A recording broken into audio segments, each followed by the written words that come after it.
História da Redenção, capítulo 22. A morte de Moisés. Moisés logo devia morrer, e foi-lhe ordenado reunir os filhos de Israel antes de sua morte, e referir-lhes todas as jornadas da hoste hebreia desde sua partida do Egito, e todas as grandes transgressões de seus pais, que tinham trazido os juízos de Deus sobre eles, compelindo a dizer que eles não entrariam na terra prometida. Seus pais tinham morrido no deserto, de acordo com a palavra do Senhor. Seus filhos tinham crescido, e a estes a promessa da posse da terra de Canaã devia ser cumprida. Muitos destes eram crianças quando a lei fora dada, e não tinham nenhuma recordação da grandeza do evento. Outros nasceram no deserto, e para que não deixasse de compreender a necessidade de serem obedientes aos mandamentos e a todas as leis e juízos dados a Moisés, foi ele instruído por Deus a recapitular os 10 mandamentos e todas as circunstâncias relacionadas com a doação da lei. Moisés havia escrito num livro todas as leis e juízos dados por Deus, e havia fielmente registrado todas as suas instruções dadas pelo caminho, e todos os milagres que ele havia realizado e todas as murmurações dos filhos de Israel. Moisés tinha também registrado como fora vencido em consequência das murmurações deles. Instrução final a Israel. Todo o povo fora congregado diante dele, e ele leu os eventos de sua história passada, do livro que tinha escrito. Também leu as promessas de Deus a eles se fossem obedientes, e as maldições que sobre eles viriam se fossem desobedientes. Moisés relatou-lhes que, por sua rebelião, o Senhor várias vezes propusera destruí-los, mas que ele intercedera tão fervorosamente por eles que Deus misericordiosamente os poupara. Relembrou-lhes os milagres que o Senhor operara em relação a Faraó e toda a terra do Egito. Disse-lhes: Porquanto os vossos olhos são os que viram todas as grandes obras que fez o Senhor. Guardai, pois, todos os mandamentos que hoje vos ordeno, para que sejais fortes, e entreis e possuais a terra para onde vos diriges. Deuteronômio, capítulo 11, versos 7 e 8. Moisés advertiu especialmente os filhos de Israel contra os serem seduzidos pela idolatria. Fervorosamente instou com eles para obedecerem aos mandamentos de Deus. Se demonstrassem obediência e amor ao Senhor e o servissem com suas afeições não divididas, ele lhes daria chuva na estação certa e faria que sua vegetação florescesse e seu rebanho aumentasse. Desfrutariam também especiais e exaltados privilégios e triunfariam sobre seus inimigos. Moisés instruiu os filhos de Israel de maneira fervorosa e impressiva. Sabia que esta era a última oportunidade de dirigir-se a eles. Acabou então de escrever num livro todas as leis, juízos e estatutos que Deus lhe havia dado, e também os vários regulamentos referentes às ofertas sacrificais. Colocou o livro nas mãos dos homens que tinham ofício sagrado e pediu que, para sua segurança, fosse colocado ao lado da arca sagrada, pois esta era objeto do contínuo cuidado de Deus.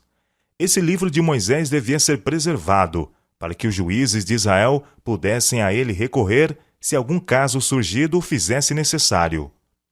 Um povo que sempre erra, não raro entende que os reclamos de Deus favorecem seu próprio caso. Por isso, o livro de Moisés foi preservado num lugar muito sagrado, para futuras referências. Moisés encerrou suas derradeiras instruções ao povo com um vigoroso discurso profético. Este foi patético e eloquente. Por inspiração de Deus, ele abençoou separadamente as tribos de Israel. Em suas últimas palavras, expandiu-se sobre a majestade de Deus e a excelência de Israel, que haveria de continuar para sempre, se lhe obedecessem e se apoderassem de sua força.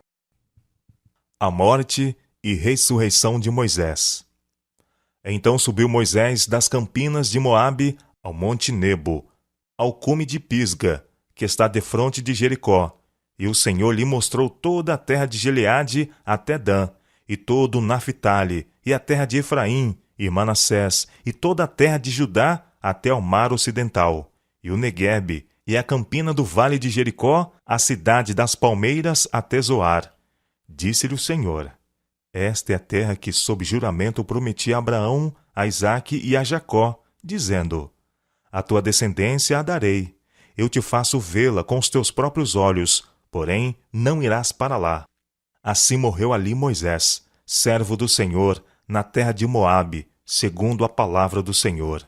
Este o sepultou num vale, na terra de Moabe, defronte de Bet-peor, e ninguém sabe até hoje o lugar da sua sepultura.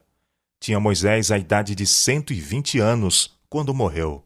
Não se lhe escureceram os olhos, nem se lhe abateu o vigor. Deuteronômio capítulo 34, versos 1 a 7. Não era da vontade de Deus que alguém subisse com Moisés ao cume de Pisga. Ali estava ele, sobre a elevada culminância do cume de Pisga, na presença de Deus e de anjos celestiais. Depois de, para sua satisfação, ter visto Canaã, deitou-se, qual um guerreiro fatigado, para descansar. O sono veio sobre ele, mas foi o sono da morte. Anjos tomaram seu corpo e o sepultaram no vale. Os israelitas jamais encontraram o lugar onde foi sepultado. Seu enterro foi secreto para evitar que o povo pecasse contra o Senhor, idolatrando seu corpo. Satanás exultou que houvesse sido bem-sucedido em levar Moisés a pecar contra Deus.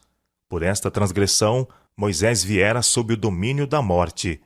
Se tivesse continuado fiel, e sua vida não tivesse sido manchada por aquela única transgressão, deixando de dar a Deus a glória de ter tirado a água da rocha, ele teria entrado na terra prometida, e teria sido trasladado ao céu sem ver a morte. Miguel, ou Cristo, com os anjos que sepultaram Moisés, desceram do céu, depois de ter ele permanecido na sepultura um breve tempo. Ressuscitaram-no e o levaram para o céu.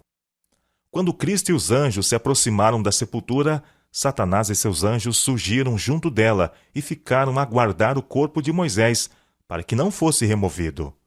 Quando Cristo e seus anjos chegaram perto, Satanás resistiu à sua aproximação, mas foi compelido pela glória e poder de Cristo e seus anjos a voltar atrás.